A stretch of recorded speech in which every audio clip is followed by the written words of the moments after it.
जय शिव शंकर भोलेनाथ।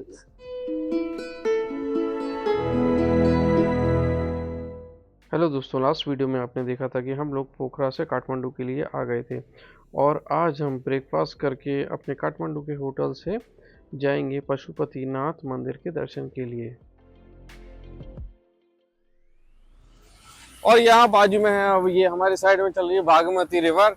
हम इसी के साइड वॉक करते करते जा रहे हैं। सामने है वो हाईवे, और हाईवे से हम लोग लेंगे लेफ्ट। पशुपतिनाथ मंदिर हमारे होटल से लगभग 1.5 किलोमीटर की दूरी पर था, तो हमने वहाँ तक पैदल जाना उचित समझा। ये ये पूरा मंदिर परिसर है।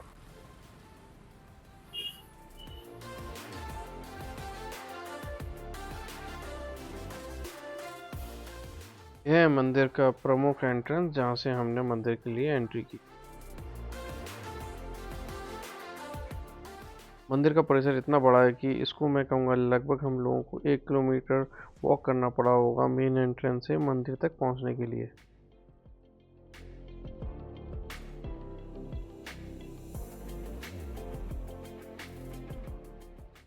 यहाँ पर ही आपको शॉप्स मिल जाती हैं जहाँ पर आप चढ़ावा ले सकते हैं।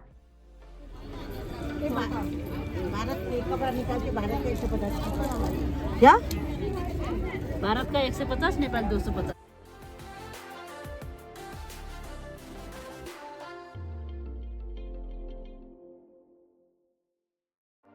नेपाली करेंसी में 250 रुपीस का दिया ये, और इंडियन करेंसी 150।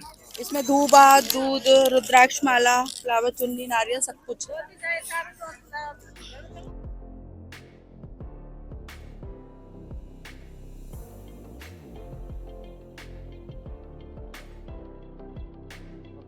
एक चीज बहुत देखने की है, हम इंडिया के मंदिरों में भी जाते हैं, लेकिन इस मंदिर में ना आपको कितनी सफाई दिख रही है। लोग अपने आप ही व्यवस्थित हैं, अपने भी कचरे में डाल रहे हैं। ये चीज हम लोग इंडिया में क्यों नहीं फॉलो कर सकते? सेम टूरिस्ट है इंडिया के ही। आधा किलोमीटर से तो हम लोग चल रहे हैं शायद, हैं मेन गेट से। इस मंदिर का नाम वर्ल्ड हेरिटेज साइट में है। यह कहानी काफ़ी दिलचस्प है। पौराणिक मान्यताओं के अनुसार भगवान शिव पांडवों से बचना चाहते थे। उन्होंने भैंस का रूप धारण किया। केदारनाथ में जब उन्हें पहचान लिया गया तो वह धरती में समाने लगे। उनका शरीर तो केदारनाथ में रह गया, मगर उनका सर नेपाल स्थित पशुपतिनाथ के स्थान पर प्रकट हुआ। इसलिए कहा जाता है कि पशुपतिनाथ और केदारनाथ मिलकर शिव के पूर्ण रूप से दर्शन कहलाए जाते हैं।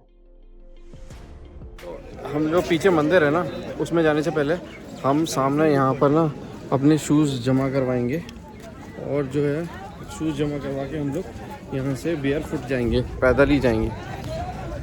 हम लोग जो है मोबाइल अपने साथ कैरी कर सकते हैं, और वहाँ पर लेकिन गर्भगृह में फ़ोटो नहीं ले सकते। गर्भगृह में फ़ोटो लेना अलाउ नहीं है। तो पहले हम यहाँ पर जूते चप्पल जमा करने के लिए हम यहाँ जाएंगे, और आप सामने देख सकते हो वहाँ है मंदिर की एंट्री। जो येलो बोर्ड लगा है जहाँ पर ओम नमः शिवाय लिखा है, यहाँ पर हो रहा है। यहाँ पर क्या हुआ, शूज़ के लिए ना एक कवर मिलता है, एक बैग थैला जैसा मिलता है, उसमें अपने शूज़ डालो, तो उसको जमा करो और आपको एक टोकन दे दिया जाता है, वो आप कलेक्ट कर सकते हो। यही चीज़ ना बेंगलोर के भी बहुत सारे टेम्पल्स में फॉलो होती है, तो ये मुझे बहुत अच्छी लगती है। ये सब चीज़ें अगर हम यहाँ से करें ना कंपेयर, तो नेपाल में बहुत अच्छा मैनेजमेंट है। मैं कहूँगा बहुत व्यवस्थित मैनेजमेंट है मंदिरों के लिए। यहाँ से भी मंदिर पहुँचने के लिए काफ़ी चलना पड़ता है। इतना छोटा नहीं है, काफ़ी बड़ा मंदिर है। काफ़ी कबूतर है यहाँ पर। हाँ,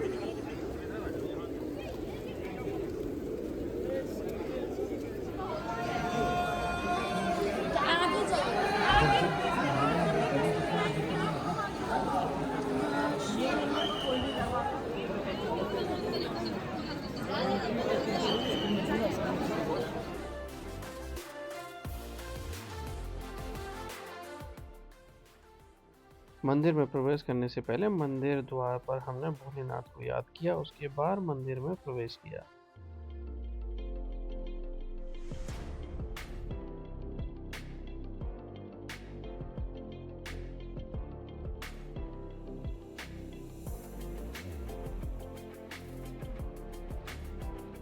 अच्छे दर्शन हो गए। बहुत ही अच्छे हुए। मैं आपको आगे बताता हूँ बहुत सारे। तो अभी हमने बहुत अच्छे दर्शन कर लिए। वहाँ पर कई लाइन लगती है। हम लोगों ने करीबन 9 बजे दर्शन किए हैं और लोग ना 6 बजे भी दर्शन के लिए आ जाते हैं। तो जब आप एंटर करते हैं ना तो वहाँ पर जो सबसे पहले ना बहुत बड़े ना नंदी दिखते हैं, जो कि आपको बाहर से भी दिखते हैं, जिसके साथ लोग बहुत दूर से गेट की फ़ोटो लेते रहते हैं। उसके अंदर कैमरा मोबाइल अलाउ नहीं है। मोबाइल आप ले जा सकते हो बट आप फ़ोन नहीं निकाल सकते। जो कुछ वहाँ पर सीसीटीवी चलता रहता है, ठीक है। उसके बाद वहाँ पर आप दर्शन कीजिए और महादेव का यहाँ पर सर है। बोलते हैं कि इनकी जो टेल है ना वो केदारनाथ में है और ये यहाँ पर अदृश्य हो गए थे, तो आधा हिस्सा इनका यहाँ पर दिखता है जो कि फेस है, और जो टेल पार्ट है वो केदारनाथ में रहता है, ठीक है। उस दर्शन के उनके ना 4 गेट हैं। 4 गेट से आप दर्शन कर सकते हैं। कोई वीआईपी दर्शन भी आप कर सकते हैं। यहाँ पर शाम को आरती होती है 6 बजे करीबन। उसकी आपको एडवांस में बुकिंग करनी पड़ती है। हम लोगों की कोई ऐसी बुकिंग है नहीं।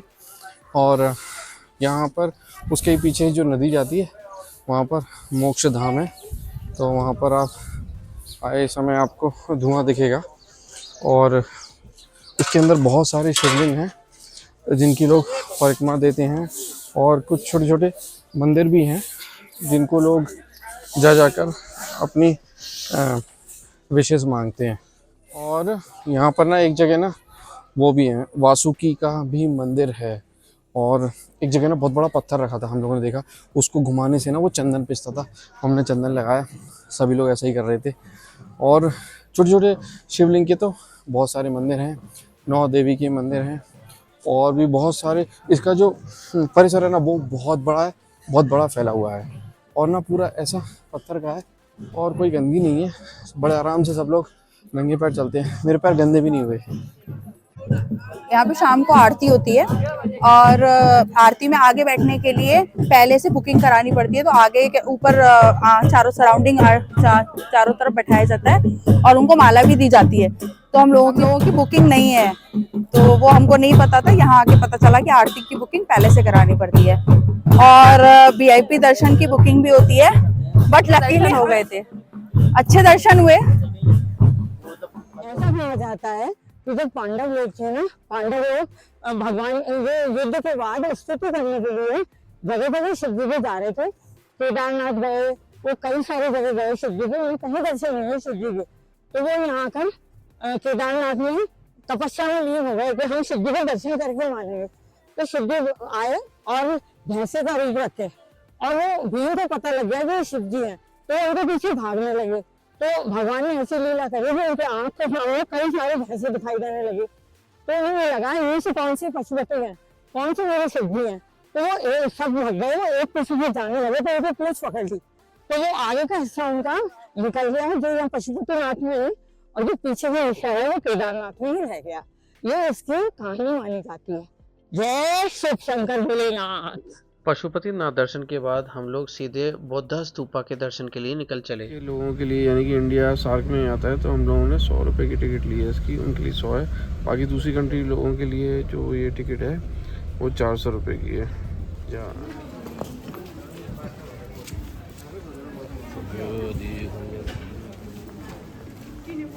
करते हुए जाएंगे। आज है 31 दिसंबर। ये है श्री बौद्धनाथ स्तूपा है। देखते हैं, आप देख सकते हो कितना अच्छा मार्केट है, तो शॉपिंग करने के लिए अच्छा है। आप देख सकते हैं कितना बड़ा है ये, कितना बड़ा स्तूपा है, सुपरवाइज है। और हेलीकॉप्टर चला अभी ऊपर से।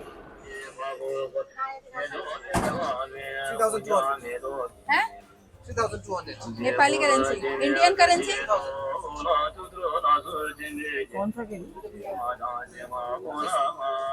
यह स्तूपा पूरा वाइट है और दूर से ही बहुत अट्रैक्टिव है। ये काफ़ी विशाल है और सब लोग इसकी परिक्रमा देते हैं।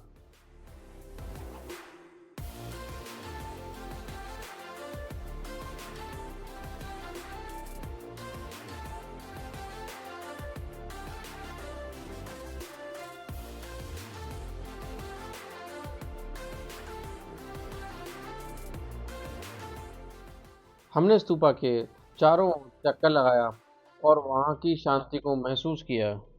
पीछे रेस्टोरेंट्स है, रोड हाउस, बड़ा अच्छा सा लग रहा है वो रेस्टोरेंट।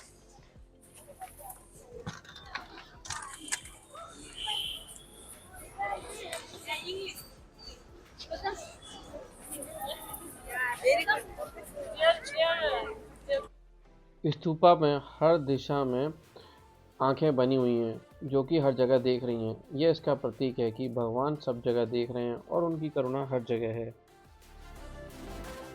स्तूपा के चारों तरफ एक बहुत सुंदर बाजार लगा हुआ था जहां तरह तरह के आभूषण, पीतल और तांबे के शॉप थे और नेपाल की स्थानीय वस्तुएं भी मिल रही थीं।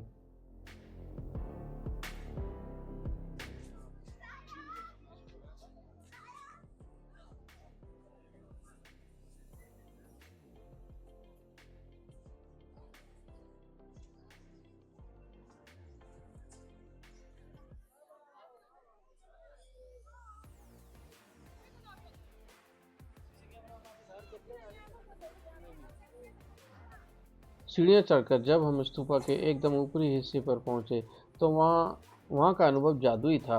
वहाँ पर शांति और हवा में लहराती वो प्रेयर फ्लैग्स और ऊपर से दिखने वाला काठमांडू का शहर का नज़ारा सब कुछ सुकून देने वाला था। जाएगी।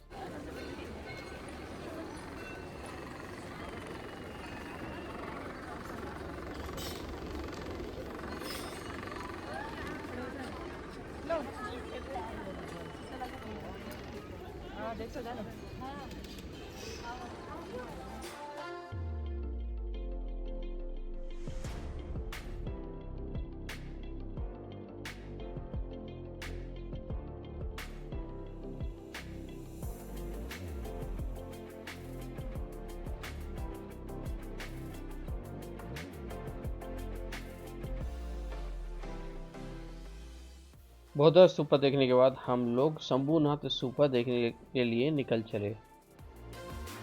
शंभुनाथ स्तूपा तक पहुंचने के रास्ते में हमको रास्ते पर तरह तरह के बुद्धा टेम्पल्स मिलते रहे। शंभुनाथ स्तूपा तक पहुंचते पहुंचते हम लोग बहुत थक चुके थे और बहुत भूख लग रही थी, इसलिए हमने इसको ज़्यादा एक्सप्लोर नहीं किया और हम लोग जल्दी से ही मार्केट के लिए चल पड़े।